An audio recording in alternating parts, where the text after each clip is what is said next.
दोस्तों, आइए आज हम प्रेजेंट कंटीन्यूअस टेंस को कैसे पहचानते हैं कि कोई भी सेंटेंस है तो उसको प्रेजेंट कंटीन्यूअस टेंस में कैसे रख सकते हैं। अब देखिए लिखा है कि जो कंटीन्यूअस टेंस जो होता है उसका जो मुख्य भाव जो होता है उसका किसी भी कार्य के जारी होने के बारे में इंफॉर्मेशन देता है कि कोई भी कार्य जो होता है जारी होता है। कार्य पूरा हुआ कि नहीं हुआ इसके बारे में इंफॉर्मेशन नहीं देता है। सिर्फ ओनली वन जारी होने का वो संदेश देता है, इंफॉर्मेशन देता है। जैसे मान लीजिए he is writing a letter, मतलब क्या है, वो एक पत्र लिख रहा है। मतलब क्या है, ये सेंटेंस किसके बारे में इंफॉर्मेशन दे रहा है, उस मतलब ही के बारे में इंफॉर्मेशन दे रहा है कि वह एक पत्र लिख रहा है। मतलब पत्र कब तक लिखेगा इसके बारे में इंफॉर्मेशन ये सेंटेंस नहीं देता है। सिर्फ ओनली वन उसके जो कार्य करना है, कार्य के जो जारी रहने का है उसके बारे में इंफॉर्मेशन देता है। तो यहाँ पे देखिए ईज का यूज किया गया है। ईज को क्या कहते हैं, हेल्पिंग वर्ब कहते हैं ईज को। और जो राइटिंग होती है ये वर्ब के फर्स्ट फॉर्म में आईएनजी जुड़ा है और ये क्या है, ऑब्जेक्ट होता है। यानी कि पहले क्या सब्जेक्ट लगता है, फिर क्या इज का यूज किया जाता है, फिर वर्ब की फर्स्ट फॉर्म में आईएनजी जोड़ दिया जाता है, फिर ऑब्जेक्ट हो जाता है। तो वह एक पत्र लिख रहा है। ये सेंटेंस जो वाक्य है यही इंफॉर्मेशन दे रहा है कि उसके लिखने के बारे में इंफॉर्मेशन दे, उसका काम जो होता है जारी है।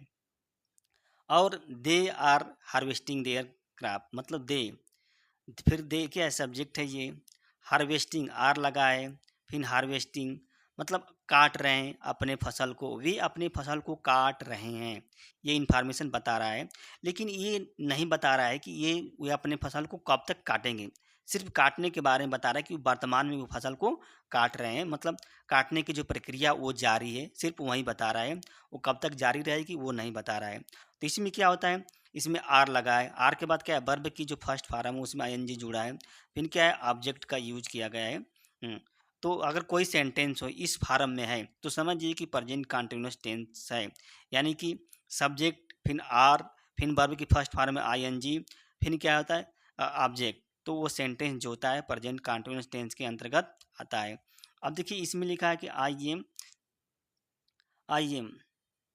आई I am going to market, मैं मार्केट जा रहा हूँ। तो ये क्या आई लगा है, तो आई के साथ हमेशा क्या आता है, एम लगाता है। मतलब प्रेजेंट कंटिन्यूअस टेंस में आई के साथ हमेशा एम लगा होता है, लगाया जाता है। और इसमें क्या होता है, वर्ब की फर्स्ट फार्म है आईएनजी जोड़ दिया जाता है, टू मार्केट। मतलब मैं मार्केट जा रहा हूँ। तो ये सेंटेंस किसका इंफॉर्मेशन दे रहा है, मेरे जाने के बारे में इंफॉर्मेशन दे रहा है कि मैं वर्तमान में जा रहा हूँ, मतलब जारी होने का इंफॉर्मेशन दे रहा है। कब तक पहुँचूंगा, कब तक जाऊँगा, ये इंफॉर्मेशन नहीं दे रहा है। तो इसका मतलब है क्या है कि सब्जेक्ट लगता है, फिर क्या एम का यूज किया गया है, वर्ब की फर्स्ट फॉर्म में आईएनजी लगा है, फिर इसके बाद ऑब्जेक्ट लगा है। तो एम हमेशा क्या आई के साथ यूज किया जाता है। अगर इस तरह का कोई सेंटेंस है तो समझ जाइए कि वो प्रेजेंट कंटीन्यूअस टेंस के अंतर्गत है। फिर देखिए विलेजर आर। अब देखिए यहाँ पे लिखा है कि विलेजर मतलब गांव वाले, आर फिर आर का यूज किया गया है। फिर क्वारेलिंग, क्वारेलिंग विथ ईच अदर्स, मतलब एक दूसरे से क्या होता है, झगड़ा कर रहे हैं।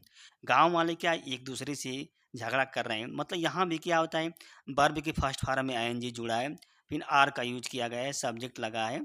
तो इसका मतलब ये है कि प्रेजेंट कंटीन्यूअस टेंस का इसका यूज किया गया है। ये भी क्या होता है, झगड़ा होने के बारे में इंफॉर्मेशन देता है ये सेंटेंस। और झगड़ा कब तक होगा इसके बारे में सेंटेंस इंफॉर्मेशन नहीं देता है।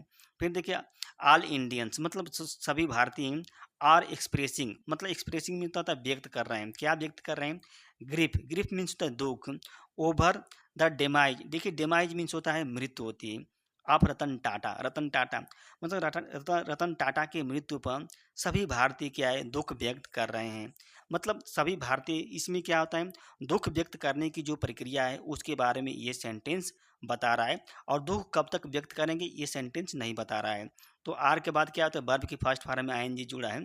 तो ये भी सेंटेंस क्या है, प्रेजेंट कंटीन्यूअस टेंस के अंतर्गत आता है। यानी कि सब्जेक्ट प्लस आर प्लस क्या वर्ब की फर्स्ट फॉर्म में आईएनजी प्लस क्या ऑब्जेक्ट, तो वो सेंटेंस क्या हो जाएगा, प्रेजेंट कंटीन्यूअस टेंस में यूज होगा। अब फिर देखते हैं मेनी चिल्ड्रेंस। देखिए मेनी मतलब अनेक बच्चे, आर फिर आर आया है, नॉट गोइंग मतलब नहीं जा रहे हैं, टू सी मतलब देखने के लिए, दशहरा फेयर मतलब दशहरा मेला, मतलब बहुत से बच्चे जो हैं दशहरा मेला देखने के लिए नहीं जा रहे हैं। यानी कि बहुत से बच्चों के बारे में ये सेंटेंस बता रहा है कि वो जाने की प्रक्रिया जो है वो पॉजिटिव है या नेगेटिव है या इंटरोगेटिव है। कोई भी सेंटेंस जो होता है या तो पॉजिटिव होता है या तो नेगेटिव या इंटरोगेटिव होता है। तो ये सेंटेंस जो होता है बच्चों हैं उनके जाने के बारे में नेगेटिव रूप से बता रहा है कि वो बच्चे वर्तमान में नहीं जा रहे हैं मेला देखने के लिए। ये भी क्या है, सेंटेंस जो होता है प्रेजेंट कंटीन्यूअस टेंस के अंतर्गत आता है। अगर क्या आर के बाद क्या होता है, नॉट का यूज किया जाता है। इसमें क्या होता है, आर के बाद क्या है, नॉट का यूज किया जाता है। इज एम आर के बाद नॉट, फिर वर्ब की फर्स्ट फॉर्म में आईएनजी लिखा जाता है। अब देखिए अगला sentence, all teacher are not teaching. अब देखिए यहाँ पे लिखा है कि ऑल टीचर, फिर आर आया है, नॉट आया है, फिर क्या वर्ब की फर्स्ट फॉर्म में आईएनजी लगा है। दीज स्टूडेंट मतलब इस विद्यार्थियों के, सभी जो अध्यापक हैं इन विद्यार्थियों को पढ़ा नहीं रहे हैं। देखिए तो ये भी किस प्रकार का सेंटेंस है, प्रेजेंट कंटीन्यूअस टेंस के अंतर्गत आता है। ये जो सेंटेंस जो होता है प्रेजेंट कंटीन्यूअस टेंस के अंतर्गत आता है। तो फिर देखिए, अब देखिए ये सेंटेंस जो होता है, अब शुरुआत किससे होती है, वेयर। अब देखिए where are your mother going, मतलब आपकी माता जो है कहाँ जा रही है। तो इसमें क्या है, देखिए ये सेंटेंस जो है कुछ सेंटेंस जो होते हैं ये हेल्प इंट्रोगेटिव वर्ड होता है, प्रश्नवाचक शब्द होता है, उससे शुरुआत हुई। जैसे वाट है, वेयर है, वेन है, वाई है। इस तरह से कुछ सेंटेंस शुरुआत होते हैं, मतलब उनकी शुरुआत इन शब्दों से होती है, प्रश्नवाचक शब्दों से होती है।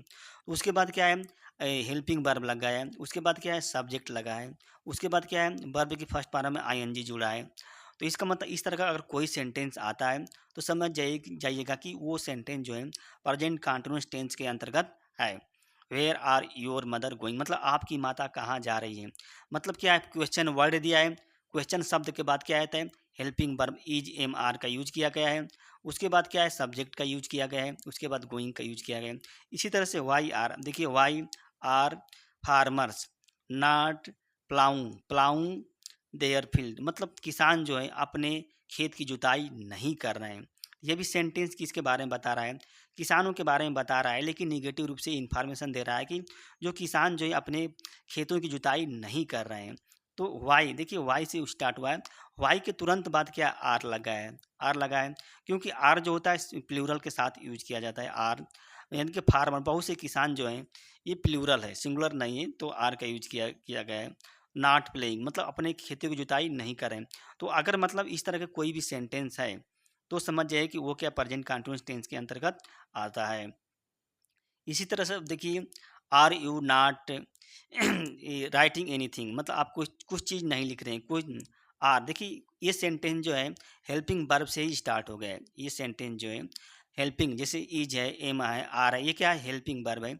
इसी से ये सेंटेंस स्टार्ट हो गया है। तो आर यू राइटिंग एनीथिंग, क्या आप कोई चीज़ लिख रहे हैं। आर के बाद क्या आता है, सब्जेक्ट आया है। फिर क्या, वर्ब की फर्स्ट फॉर्म में ये आईएनजी जुड़ा है। फिर क्या, ऑब्जेक्ट आया है। तो इस तरह का अगर कोई सेंटेंस आए तो वो भी क्या है, प्रेजेंट कंटीन्यूअस टेंस के अंतर्गत आता है। तो इसका हिंदी हो जाएगा, क्या तुम कोई कुछ चीज़ लिख रहे हो। क्या, आर की यहाँ पे अंग्रेजी है नहीं होगी बल्कि क्या होगी। यहाँ पे आर लिखा है तो इसकी अंग्रेजी है नहीं बल्कि क्या होगी। क्या मतलब क्या तुम कोई चीज़ लिख रहे हो, मतलब उसके लिखने के बारे में बता रहा है। इसी तरह से एम की अंग्रेजी हूँ नहीं होगा बल्कि क्या हो जाएगा, am I not playing this time, मतलब प्रश्नवाचक चिन्ह लगाएं। ये भी इस सेंटेंस क्या होता है, ये भी सेंटेंस जो होता है हेल्पिंग वर्ब से स्टार्ट हुआ है। तो जब हेल्पिंग वर्ब से स्टार्ट हुआ है तो उसकी अंग्रेजी क्या हो जाएगी, इज एम आर नहीं बल्कि क्या होगी, कि क्या मैं इस समय नहीं खेल रहा हूँ। इसका मतलब हो जाएगा इज, क्या एम का मतलब हूँ नहीं होगा बल्कि क्या होगा, क्या मैं इस समय नहीं खेल रहा हूँ। अगर इस तरह का कोई भी सेंटेंस आता है तो वो भी क्या है, प्रेजेंट कंटीन्यूअस टेंस के अंतर्गत आता होता है, माना जाता है। अब देखिए फिर देखिए इज, फिर ये भी सेंटेंस किससे शुरुआत हुआ, इज से शुरुआत हुआ है। इज से शुरुआत हुआ है। तो इज की अंग्रेजी है नहीं होगी बल्कि क्या हो जाएगी, is he not working this time, मतलब इस समय वह काम नहीं कर रहा है। तो इज के बाद तुरंत क्या होता है, ही लगा है, फिर नॉट लगा है, फिर वर्ब की फर्स्ट फॉर्म में आईएनजी लगा है, दिस टाइम ऑब्जेक्ट लगा है। तो ये भी क्या, सेंटेंस निगेटिव रूप से, नेगेटिव और इंट्रोगेटिव दोनों रूप से इंफॉर्मेशन दे रहा है किसी काम के जारी होने का या जारी ना होने के बारे में, यानी कंटिन्यूटी के बारे में बता रहा है कि क्या वह इस समय काम नहीं कर रहा है। तो इज की अंग्रेजी व्हाट नहीं होगी बल्कि क्या होगी, क्या वह काम नहीं कर रहा है इस समय।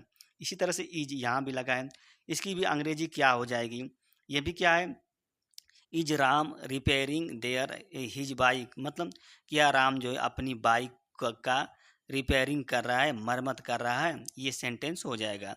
तो यहाँ पे इज लगा है ना, तो इज क्या, इज एम आर जो होता है सब्जेक्ट के अनुसार, अगर मान लीजिए सब्जेक्ट जो होता है प्लूरल है तो आर का यूज किया जाता है, अगर सब्जेक्ट जो है सिंगुलर है तो इज का यूज किया जाता है, अगर सब्जेक्ट आई है तब क्या, तो एम का यूज किया जाता है।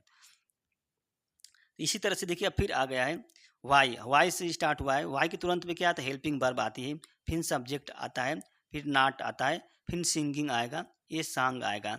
मतलब why is Gita not singing a song, क्या गीता, मतलब गीता क्यों नहीं एक गीत गा रही है, ये सेंटेंस बता रहा है कि गीता क्यों नहीं एक गीत गा रही है। तो इस तरह का अगर कोई सेंटेंस आए तो वह भी क्या है, प्रेजेंट कंटिन्यूअस टेंस में होगा, यानी कि ये सेंटेंस जो होता है प्रश्नवाचक शब्दों से स्टार्ट हुआ है, प्रश्नवाचक शब्दों से। तो प्रश्नवाचक शब्दों के तुरंत बाद क्या है, हेल्पिंग वर्ब यूज होता है, हेल्पिंग वर्ब का यूज कर दिया जाता है, जैसे इज है, एम आई आर है, वाई व्हेन वाट, तुरंत बाद क्या होता है, इज एम आर का यूज किया जाता है प्रेजेंट कंटिन्यूअस टेंस में। इसमें देखिए पढ़ लेते हैं कि इसमें प्रेजेंट कंटिन्यूअस में क्या, किसी कार्य के जारी होने का संदेश मिलता है, लेकिन उसके पूरा होने का कोई संदेश नहीं मिलता है कि वो काम पूरा होता है कि नहीं, सिर्फ जारी होने का संदेश मिलता है प्रेजेंट कंटिन्यूअस टेंस में, कि वो काम कर रहा है, खा रहा है, सो रहा है, पी रहा है, गा रहा है।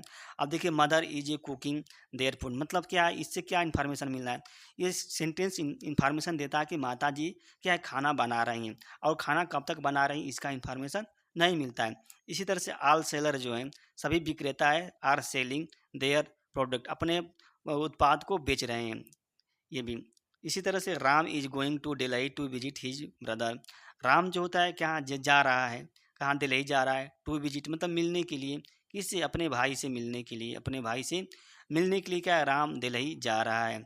ये सेंटेंस क्या होता है, राम के जाने के बारे में बता रहा है कि राम के जो जाने की प्रक्रिया वो कंटिन्यू है, रुकी नहीं है, और राम कब तक जाएगा ये भी इस सेंटेंस नहीं बताता, सिर्फ क्या होता है, राम के जाने की प्रक्रिया में बता रहा है कि या नेगेटिव रूप से या पॉजिटिव रूप से। तो इसका स्ट्रक्चर कैसे होता है देख लेते हैं।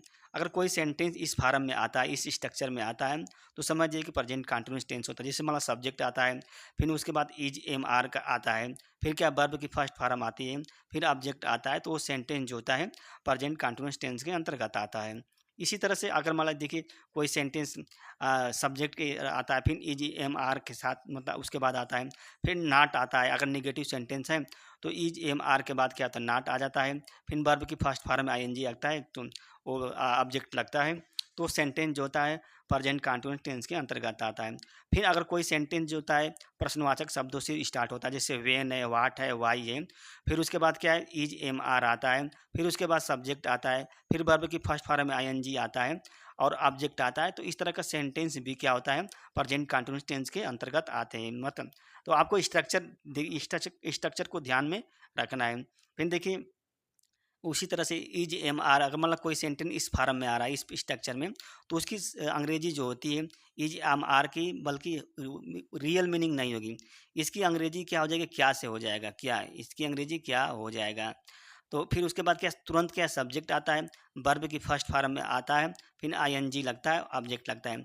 अगर निगेटिव सेंटेंस है तो निगेटिव आएगा। अब देखिए पास्ट कंटिन्यूअस टेंस हम पढ़ते हैं उसके बाद। तो